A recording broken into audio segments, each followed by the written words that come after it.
3। नमस्ते good evening. Virendra sir. नमस्ते Bhavesh sir. नमस्ते हार्दिक जी। नमस्ते नमस्ते। भावेश जी। कैसे हो सर? बिल्कुल ठीक ठाक है, आप बताएं। बस एकदम फर्स्ट एकदम क्लास बढ़िया। सर। थैंक यू हम लोग को इनवाइट करने के लिए। अच्छा लगा कि अ, आप लोग इस तरह का इंटरव्यू वगैरह का सेशन कर रहे हैं और हम लोगों को इनवाइट किया है।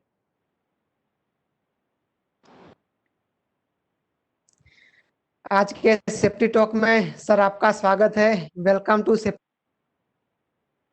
बाजार। और आपने अपना वैल्यू उसके लिए वीरेंद्र सर, भावेश सर, आपका बहुत बहुत धन्यवाद। Thank you Hardik, thank you.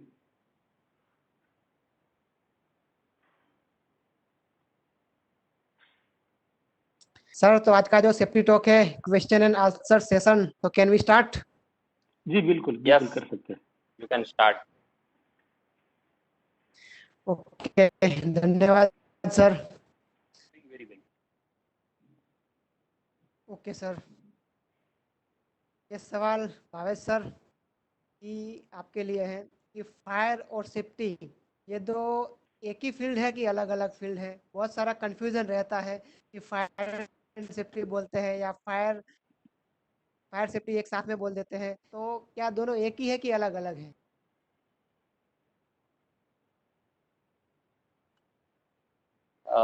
हार्दिक जी, दोनों चीज है ना वो अलग है। सेफ्टी जो है वो खुद काफी बहुत बड़ा क्या बोलेंगे सब्जेक्ट है, और उसके अलग अलग वर्टिकल हो सकते हैं।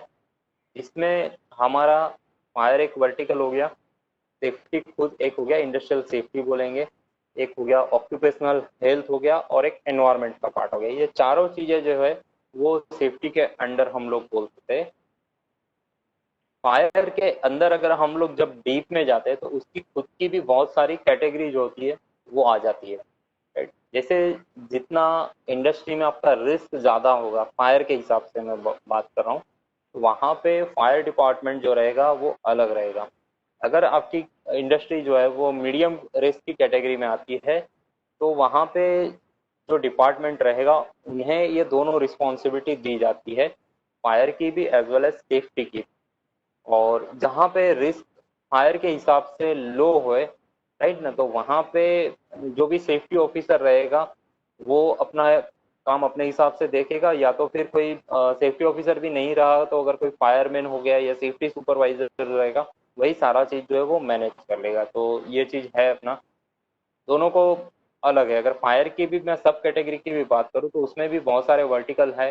जैसे एक आप मान सकते हैं कि फायर फाइटर जिससे हम लोग बोलते हैं, तो फायर फाइटर के तौर पे आपका जो फायर ऑफिसर है, जो स्टेशन इंचार्ज हो सकता है, या जो भी आपका फायर ऑफिसर है फैक्ट्री के अंदर वो हो सकता है, उसके अंडर में जो भी फायरमैन काम कर रहे हैं वो, और जो फायर ऑफिसर है उसका रिपोर्टिंग जहाँ पे भी हो रहा है उसके सीनियर में, ये भी स्टेशन ऑफिसर होता है, फिर डिविजनल फायर ऑफिसर होता है, चीफ फायर ऑफिसर तक का लेवल भी है, और कुछ ऐसे गवर्नमेंट के भी ऑर्गेनाइजेशन जिसमें जनरल मैनेजर, मैनेजर फायर, इस तरह से अलग अलग कैटेगरी जो है वो पहले से डिफाइन करके रखी होती है।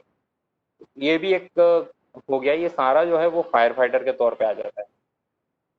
दूसरा एक वर्टिकल आप ये मान सकते हैं कि जो फायर का कंसल्टेशन करते हैं, यानी अगर किसी प्लांट में कोई फायर का सिस्टम लगाना है, फायर प्रोटेक्शन सिस्टम में भी हाइड्रेंट, स्प्रिंकलर, स्प्रे, फोम, बहुत सारी सिस्टम होती है, अगर उसको लगाना है तो वो मुझे किस हिसाब से लगाना चाहिए ताकि मुझे 100% या तो मैक्सिमम प्रोटेक्शन मिल सके। यानी डिजाइन आपको इस तरह से करना है तो उसका डिजाइनिंग का कंसल्टेशन जो काम करने वाले रहेंगे वो फायर कंसल्टेंट हो जाते हैं। एक ये हो गया। अगर फायर कंसल्टेंट है कोई, तो फिर उसको बनाने के लिए भी आपके पास कोई होगा। तो यहाँ पे आ जाता है कि जो फायर प्रोटेक्शन सिस्टम के कॉन्ट्रैक्टर जिसे बोलते हैं हम लोग, कि जो वो लोग काम करते हैं, आपको कोई डिजाइन दे दिया, आपने खुद दे दिए या कंसल्टेंट से आपने लिया, और वो डिजाइन अगर आप कोई कॉन्ट्रैक्टर को दे रहे हो तो उसके हिसाब से वो आपको प्रोटेक्शन सिस्टम लगा के देगा। तो एक ये पूरा जो सिस्टम होता है ये हो गया।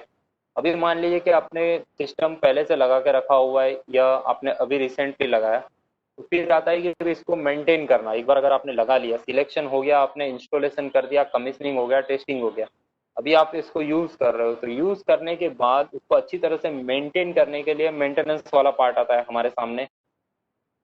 जब हम लोग मेंटेनेंस की बात करते हैं तो इसका भी जो हम लोग एनुअल मेंटेनेंस कॉन्ट्रैक्ट बोलते हैं, मे बी हमारा इंटरनल टीम अगर प्रिवेंटिव और इस तरह का मेंटेनेंस प्लान कर रहा है तो अच्छी बात है, अदरवाइज हम लोग आउटसोर्स भी करवाते हैं। तो ये भी एक चीज़ हो गया। तो इस तरह से फायर डिपार्टमेंट जो है उसके काफ़ी सारे वर्टिकल है और हर एक का अलग अलग अपने हिसाब से जो है वो काम होता है। डिपेंड करता है कि आपकी फैक्ट्री में फायर का रिस्क जो है वो कितना है। अगर अब कोई प्रोसेस इंडस्ट्री में चले जाएंगे, कोई रिफाइनरीज मान लीजिए, कोई पेट्रोकेमिकल इंडस्ट्री मान लीजिए, वो इतना ज़्यादा हाई रिस्क है अगर उनका, तो वहाँ पे फायर का जो पूरा जो सिस्टम रहेगा वो अलग रहेगा, सेफ्टी जो रहेगा वो भी अलग रहेगा। तो सेम चीज़ सेफ्टी में भी होती है। एकदम जूनियर लेवल पे अगर आप मान लीजिए कहीं कंस्ट्रक्शन साइट पे जा रहे हो तो आपने देखा होगा कि सेफ्टी मार्शल की पोस्ट होती है, फिर उसके ऊपर सेफ्टी सुपरवाइजर, फिर सेफ्टी ऑफिसर, फिर सेफ्टी एग्जीक्यूटिव, और एग्जीक्यूटिव के ऊपर असिस्टेंट मैनेजर, मैनेजर, इस तरह के अलग अलग लेवल जो होते हैं वो होते हैं। तो दोनों चीज़ें अलग है, डिपेंड करता है कि आपको किस टाइप के ऑर्गेनाइजेशन में आप काम कर रहे हो और वहाँ पे फायर का रिस्क कितना है, उस हिसाब से आपका जो रोल रहेगा वो डिफाइन किया जाएगा कि आपको दोनों चीज़ एक साथ में देखनी है या दोनों अलग अलग रहेगा। जी। Okay sir,